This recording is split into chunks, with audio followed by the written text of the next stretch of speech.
আপনার যদি কখনো আত্মহত্যা করতে মন চায়, বেঁচে থাকার ইচ্ছে নেই আর, তাহলে এক কাজ করতে পারেন। পকেটে কিছু টাকা নিয়ে কিছুদিনের জন্য হাওয়া হয়ে যান, একদম হাওয়া, যেন কেউ জানতে না পারে।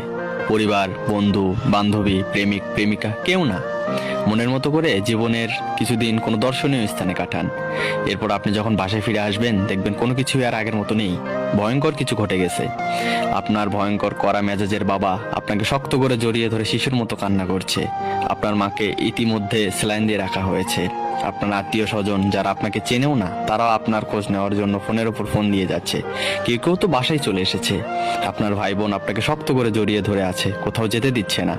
যদি আবার কোথাও হারিয়ে যান, বন্ধুরা হঠাৎ কোথা থেকে এসে কলার চেপে ধরে দু চারটা থাপ্পড় দিয়ে বলবে, কিরে কোথায় হারিয়ে গেছিলি হারামজাদা। আপনার পরন শত্রু দেখবেন আপনার খোঁজ নিতে এসে বলবে, কোথায় ছিলেন এতদিন।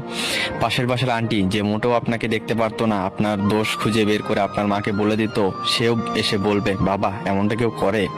আপনার মনের মানুষটার দিকে তাকাবেন, দেখবেন কতটা যন্ত্রণায় তার হৃদয় ক্ষত বিক্ষত হয়ে গেছে। তার চোখের দিকে তাকাতেই পারবেন না আপনি।